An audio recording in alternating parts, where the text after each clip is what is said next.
नमस्कार, सुदर्शन न्यूज देख रहे हैं आप। मैं हूं आपके साथ दिव्या सिंह। ये बुलेटिन बेहद खास है। ये खास इसलिए क्योंकि इस बुलेटिन में सबसे पहले देश और दुनिया की तमाम वो बड़ी खबरें हम आप तक पहुंचाएंगे और इन तमाम बड़ी खबरों पर हमारे साथ ग्राउंड जीरो से हमारे रिपोर्टर्स जुड़ेंगे, ब्यूरो चीफ जुड़ेंगे और विस्तार से जानकारी साझा करेंगे।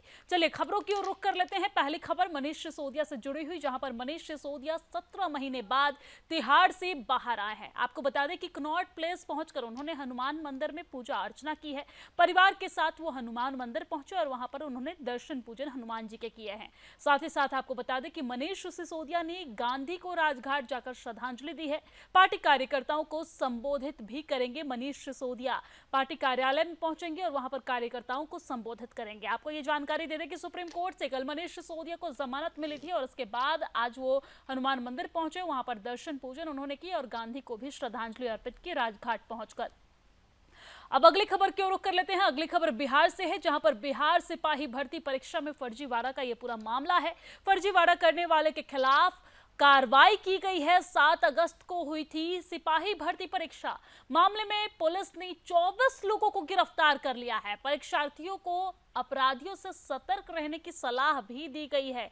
यानी कि पुलिस प्रशासन बिहार में एक्शन मोड पर है और इस पूरे मामले पर कार्रवाई करते हुए कई सारे आरोपियों को गिरफ्तार किया गया है।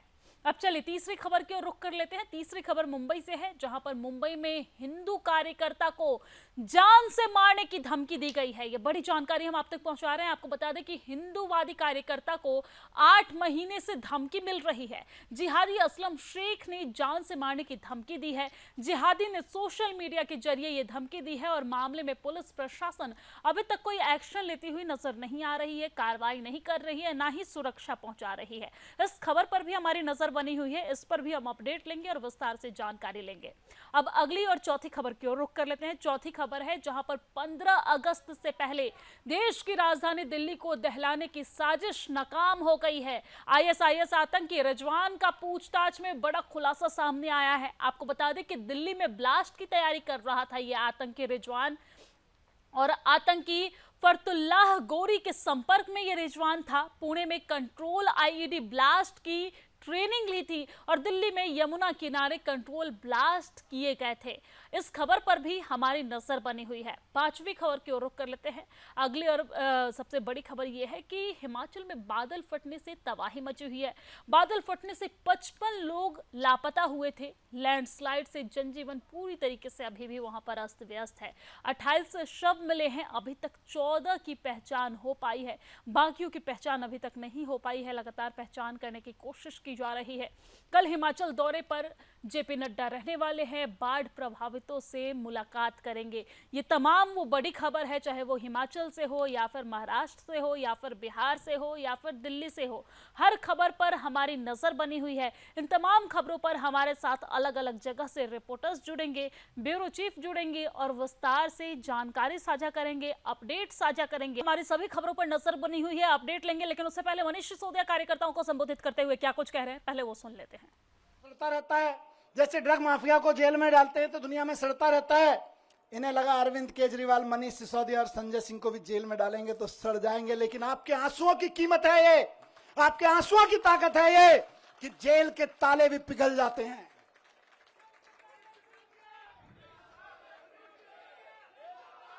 एक ही चीज कहूंगा, कल सुबह मैं बैठा था कि सारी दुनिया की सारी बुरी ताकतें भी इकट्ठी हो जाए ना, तो जो सच्चाई के रास्ते पे चलता है उसका साथ भगवान देता है, उसका साथ भगवान जरूर देता है।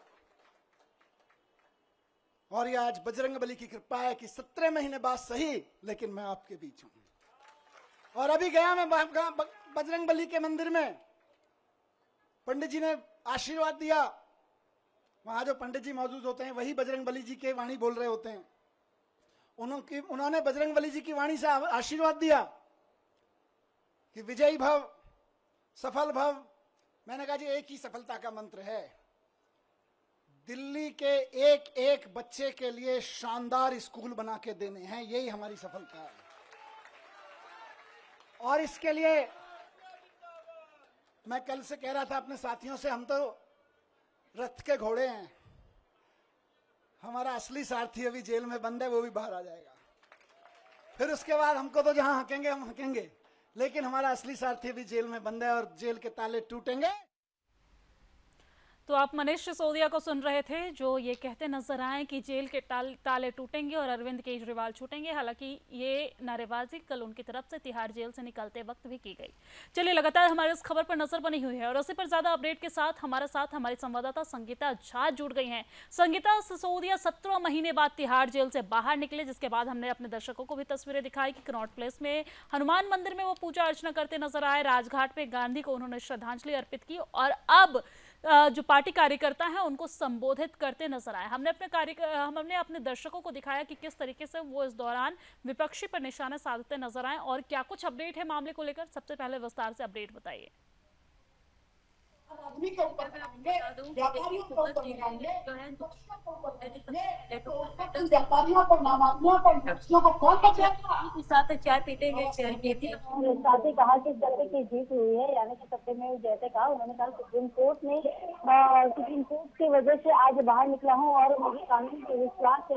आज जो है जिस तरह से बीजेपी जिस तरह से लगातार आरोप लगा रही थी और ईडी का इस्तेमाल करके जो है आम आदमी पार्टी के नेताओं को जेल के अंदर किया था, मुझे जेल के अंदर किया था। मैं 17 महीने तक जेल में रहा, लेकिन बावजूद देखिए आज जो है सत्य की जीत हुई है। और देखिए अभी किस तरह से मेरे पीछे भी आप देख रहे होंगे, मैं बीजेपी आम आदमी पार्टी के कार्यालय में ही मौजूद हूँ, जहाँ पर मनीष सिसोदिया अभी जो है कार्यालय में सभी नेताओं को संबोधित कर रहे हैं। अपने पार्टी के कार्यकर्ताओं को संबोधित करते हुए वो बीजेपी पर जमकर बरस रहे हैं और साथ ही कह रहे हैं कि देखिए 17 महीने से मैं जेल में था, जब मैं जेल में जा रहा था तब मुझे कहा था 7 से 8 महीने में बाहर आ जाऊंगा, लेकिन थोड़ा लंबा वक्त लग गया। लेकिन आखिरकार जो जीत हुई है वो सत्य की ही जीत हुई है। बीजेपी भले हमें आतंकवादी बनाने की कोशिश करे, कई सारी धाराएं हम पर लगाई गई, बीजेपी हम जेल से बाहर नहीं आ पाए, लेकिन देखिए आज सत्य की जीत हुई है।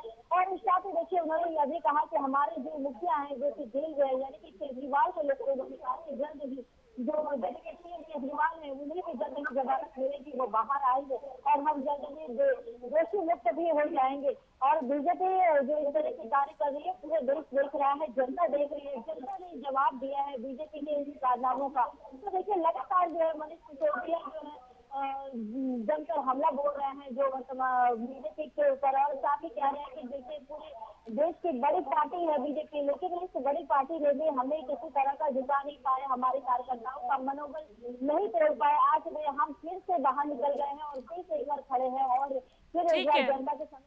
जी ठीक है संगीता, आप नजर बनाए रखिए, आगे भी आपसे अपडेट लेंगे। हमारे साथ बिहार से हमारे ब्यूरो चीफ अंजनी पांडे जी भी हमारे साथ जुड़ गए हैं। अंजनी जी, जिस तरीके से नीट पेपर लीक मामले में जिस तरीके से पूरे मामले का खुलासा किया गया और उसका सबसे ज्यादा असर बिहार में देखने को मिला, अब सिपाही भर्ती परीक्षा में फर्जीवाड़े के मामले में बिहार पुलिस, बिहार की जो सिपाही है वो यहाँ पर एक्शन मोड में नजर आ रही है और कई लोगों पर कार्रवाई की गई है। मामले को लेकर अपडेट क्या है पूरा मामला, विस्तार से दर्शकों को समझाइए।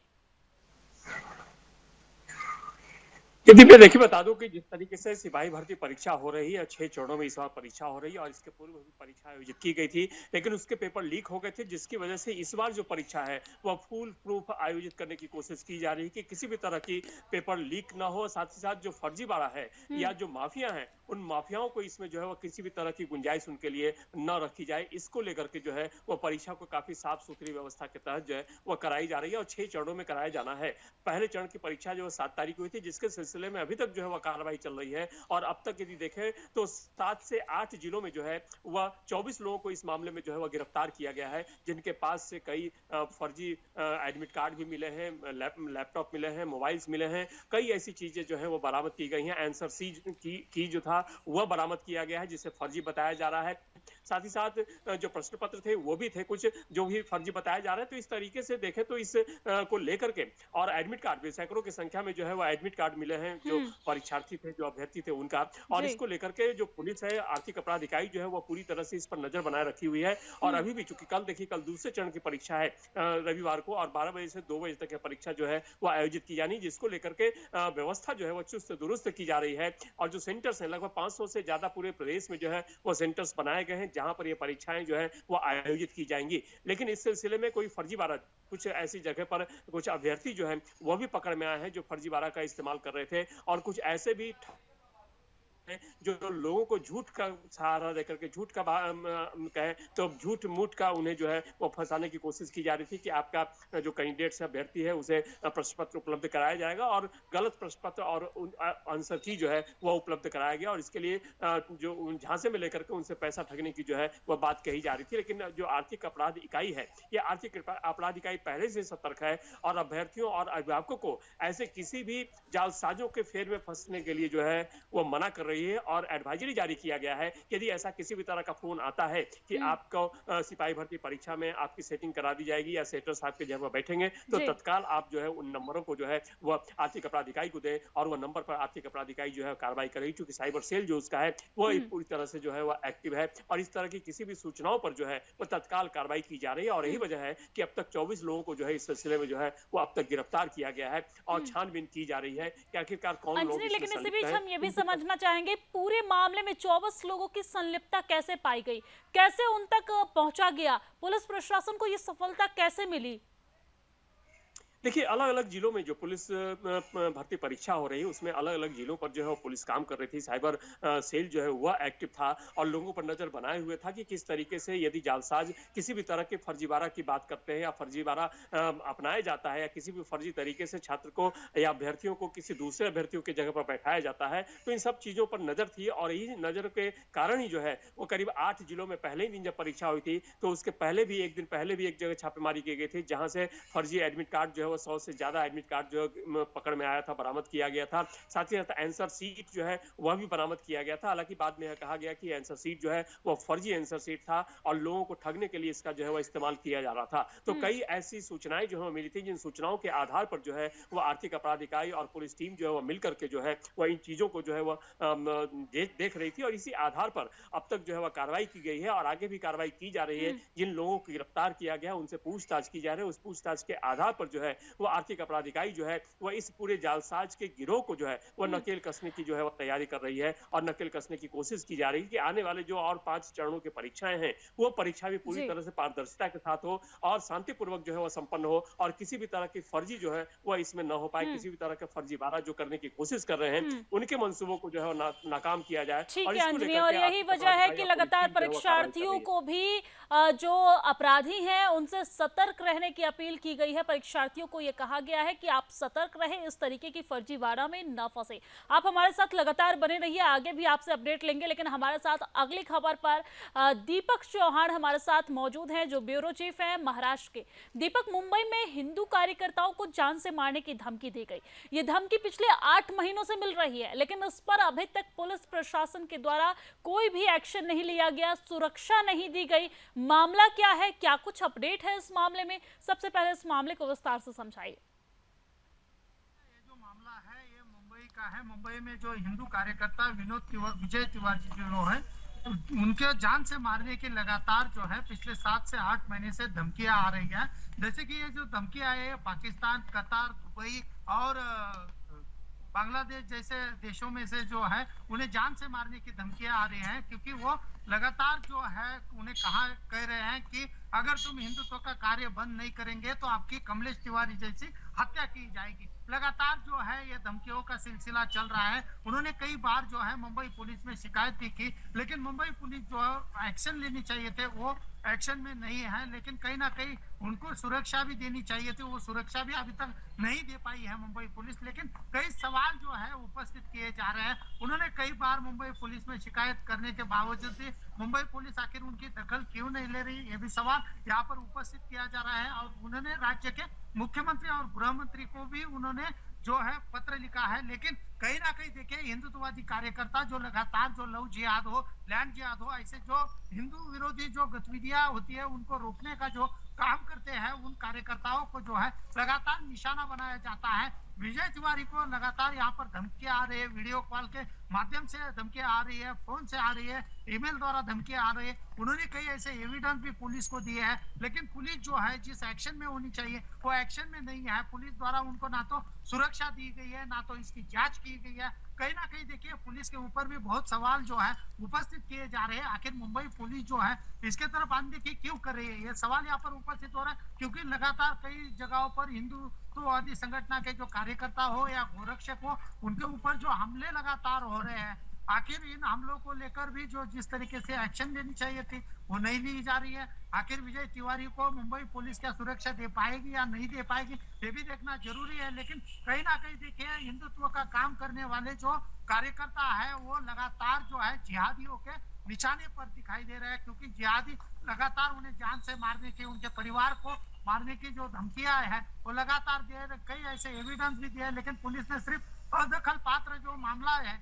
वो दर्ज किया हुआ है, लेकिन एक्शन नहीं लिए। आप देख सकते हैं क्योंकि उन्होंने कई ऐसे एविडेंस दिए हैं कि कई जो जिहादी है वो वीडियो कॉल करके उनको बता रहे हैं कि आप ये काम बंद करो और जल्दी दुबई आ जाओ, आपको हम पैसा देंगे, अगर आपने काम नहीं रोका तो आपकी कमलेश तिवारी जैसी भी हत्या हम करने की यहाँ पर जो प्लानिंग है वो बना चुके हैं। लेकिन कहीं ना कहीं देखिए जान हथेली पर लेकर जो है हमारे हिंदुत्ववादी जो कार्यकर्ता जो है वो लगातार जो है हिंदुत्व का काम कर रहे हैं, गोरक्षा का काम कर रहे हैं, लव जिहाद, न्याय जिहाद जैसे मामले को उजागर कर रहे हैं। लेकिन क्या इनकी सुरक्षा भी महत्वपूर्ण नहीं है क्या? ये सवाल ठीक है, ऐसे में पुलिस प्रशासन को समझना होगा कि जो हिंदुओं की आवाज उठाते हैं, जो सामाजिक कार्य करते हैं, उनके अगर जान को धमकी दी जाती है, उनकी जान को, तो उस पर सख्त से सख्त कार्रवाई करने की आवश्यकता है, उन्हें सुरक्षा पहुंचाने की आवश्यकता है। आप हमारे साथ लगातार बने रहिए, आपके पास लौटूंगी, लेकिन हमारे साथ हिमाचल से हमारे ब्यूरो चीफ विनोद पाठक भी जुड़े हुए हैं। विनोद पाठक से हिमाचल की स्थिति के बारे में जानकारी ले लेते हैं।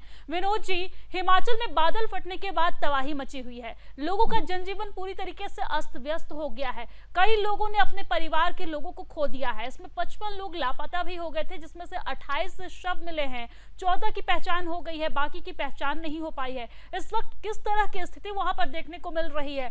पुलिस प्रशासन के द्वारा, आपदा विभाग के द्वारा क्या कुछ कार्यवाही वहां पर की जा रही है और राज्य सरकार के द्वारा क्या कुछ मदद ऐसे लोगों को पहुंचाई जा रही है? अपडेट क्या है मामले में, समझाइए। देखिए, हिमाचल में जब आपदा आई थी 3 जगह बादल फटे थे, शिमला में, मंडी में, और जो कुल्लू में बादल फटा था। अभी भी राहत संतोषजनक नहीं है, कल भी मौसम खराब रहा, आज भी बारिश लगी हुई है। लेकिन आपदा में जो शिमला में 36 लोग लापता हो गए थे, वहां अभी कुल 15 लोगों को शव मिले हैं और अभी सतलुज नदी में मिले हैं। अभी 21 लोग लापता हैं, रेस्क्यू टीम उन्हें ढूंढ रही है। इसी को लेकर कल जो केंद्रीय मंत्री हैं जेपी नड्डा, वो रामपुर के समेज खट का दौरा करने वाले हैं, वहां पर आएंगे। आज अगर मौसम साफ रहता है तो वो आज ही आएंगे। अब ये निर्णय लेना है कि वो अगर रामपुर में हेलीपैड है, अगर मौसम साफ रहता है तो वहां उतरेंगे, नहीं तो शिमला से उतर के वहां पर जाएंगे। कल वहां का दौरा करेंगे, वहां जो जायजा है उसका जायजा लेंगे और जो जरूरी निर्देश है वो ये सबका निर्णय लेके केंद्र में जाके बताएंगे। उसके बाद जो भी केंद्र सहायता रहता है उस पर चर्चा की जाएगी। लेकिन अभी भी जो हालत है वो सामान्य नहीं है। शिमला में अभी भी लोग लापता हैं, उनके जो परिजन है वो भटक रहे हैं, अपने परिजनों के आस में रोज वहां पर आते हैं जहां पर रेस्क्यू ऑपरेशन चला हुआ है। एनडीआरएफ की टीम है, सेना के जवान कर रहे हैं। लोग यही गुहार लगा रहे हैं कि हमारे परिजनों को जल्दी से जल्दी ढूंढा जाए। लेकिन कई जगह जो भी शव मिले हैं वो नदी में मिले हैं, कई जगह जो मलबा था उसके नीचे दबे हुए मिले हैं, कई छोटे बच्चे अभी कल एक छोटे बच्चे का शव मिला है। वैसे रोज इसमें जो प्रोसेस है वो चल रहा है, लेकिन रेस्क्यू टीम भी मौके पर लगी हुई है। मौसम अभी सामान्य नहीं है। मौसम ने आज भी ऑरेंज अलर्ट जारी किया है, हिमाचल में भारी बारिश का अलर्ट जारी किया है। अभी भी यहाँ पर बारिश हो रही है, लेकिन मंडी में जो बादल फटा था वहां भी अभी स्थिति सामान्य नहीं है। लोगों को आगाह किया गया है कि राह चलते चलते ऊपर से जो लैंडस्लाइड हो रहा है, कल भी मंडी में चंडीगढ़ नेशनल हाईवे पे ऊपर से पत्थर गिरा है। ठीक है विनोद जी, आप मौत हो गई जी जी। ठीक है, राज्य सरकार की तरफ से तो मदद पहुंचाई जा रही है, लेकिन केंद्र सरकार की तरफ से क्या कुछ मदद पहुंचाई जाएगी इस पर भी हमारी नजर जो है वो बनी हुई है। हम अपडेट आपसे लेंगे, आप हमारे साथ जुड़े रहिए। लेकिन अब सीधा लिए चलते हैं आपको दिल्ली से हमारे संवाददाता सूरज प्रताप सिंह हमारे साथ जुड़ गए हैं। सूरज, पॉलिसी नहीं पास होने देते, ये तानाशाही नहीं है तो और क्या है? नुकसान किसको हो रहा है? नेताओं को तो खाली जेल ही हो रही होगी, असली नुकसान मनीष सिसोदिया क्या कुछ कह रहे हैं? सबसे पहले अपने दर्शकों को वो सुनवाते हैं। कोई कानून बनाया गया था, ये तानाशाही है, इस तानाशाही के लिए लड़ना पड़ेगा दोस्तों। और आखिरी बात जो मैं अभी, क्योंकि विचलित करनी है कई सारी चीजें, मैं अभी 2-3 दिन पहले टीवी देख रहा था और उससे पहले भी देख रहा था टीवी में। 1 साल से टीवी देखा न्यूज पे, और क्या सहारा था, आपकी खबरें, आपकी शक्लें देखने को मिल जाती थी। मैंने देखा कि देश के गांव से एक बहुत प्यारी सी हमारी बेटी निकल के खेलों में देश का परचम लहराती है सारी दुनिया में, और जब वो खड़े होके कहती है कि आपकी पार्टी के एक अफसर ने, आपके लगाए हुए एक फलाने नेता ने हमें छेड़ा है, तो आप उसको गिरफ्तार तक नहीं करते और हमारी उस बेटी के ऊपर तरह तरह के सोशल मीडिया ट्रोलिंग और ये सब कराते हो। ये तानाशाही नहीं है तो और क्या है, मुझे बताइए। और तुम्हारे उस ये बेशर्मी तानाशाही है। को आप सुन रहे थे, जहां पर वो बीजेपी पर जमकर निशाना साधते नजर आ रहे थे। चलिए अब सूरज के पास वापस लौटते हुए, सूरज, जिस तरीके से 15 अगस्त से पहले देश की राजधानी दिल्ली को दहलाने की साजिश रची जा रही थी, इस पूरे मामले में बड़ी सफलता लगी है, जहां पर आईएसआईएस आतंकी जिहादी रिजवान को पूछताछ कर वहां पर उसे बहुत बड़ा खुलासा किया गया है, गिरफ्तार किया गया है। मामले को लेकर अपडेट क्या है, किस तरीके से ये जो जिहादी रिजवान है वो पूरी तैयारी कर रहा था, क्या कुछ अपडेट है, बताइए अपडेट। दिव्या, मैं आपको बता दूं कि कल जो दिल्ली पुलिस के स्पेशल सेल है, रिजवान को दिल्ली के बायोडाइवर्सिटी पार्क के पास से गिरफ्तार किया था। आपको साथ ही ये भी बता दूं कि रिजवान जो है कल ही पता चल गया था कि रिजवान जो है दिल्ली के कई बड़े जो पॉश इलाके हैं वहां पर पिछले 3 महीने से जो है अपने साथियों के साथ रेकी कर रहा था, मोहल्ले के चक्कर आ रहा था। और इसके फुटेज जो है जो दिल्ली में सीसीटीवी कैमरे लगे हुए हैं पॉश इलाके में, उसके सीसीटीवी कैमरे के फुटेज में भी रिजवान अपने साथियों के साथ जाता हुआ दिख रहा है। वो लगातार पिछले महीने से रेकी कर रहा था और पूछताछ में ये एक बड़ा खुलासा हुआ है कि जो रिजवान है वो इलाकों में ब्लास्ट करने वाला था अपने साथियों के साथ मिलकर। देखिए फिलहाल अभी का पता करना बाकी है और ये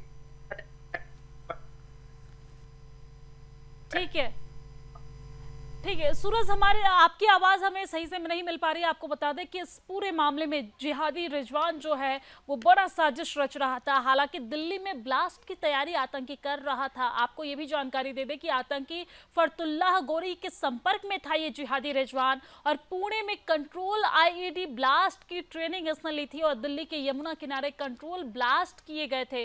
लेकिन इस पूरे मामले पर जो हमारे साइबर सेल है, जो हमारे पुलिस प्रशासन है, उनको बड़ी सफलता हाथ लगी है। जिहादी रिजवान को गिरफ्तार कर लिया गया है और उसके नापाक जो कोशिशें थी उसका खुलासा किया गया है। पूरे मामले पर कार्रवाई जारी है। हमारे साथ तमाम रिपोर्टर्स जुड़े हुए थे, ब्यूरो चीफ जुड़े हुए थे। आप सभी लोगों का बहुत बहुत धन्यवाद हमारे साथ लाइव जुड़ने के लिए और विस्तार से जानकारी साझा करने के लिए।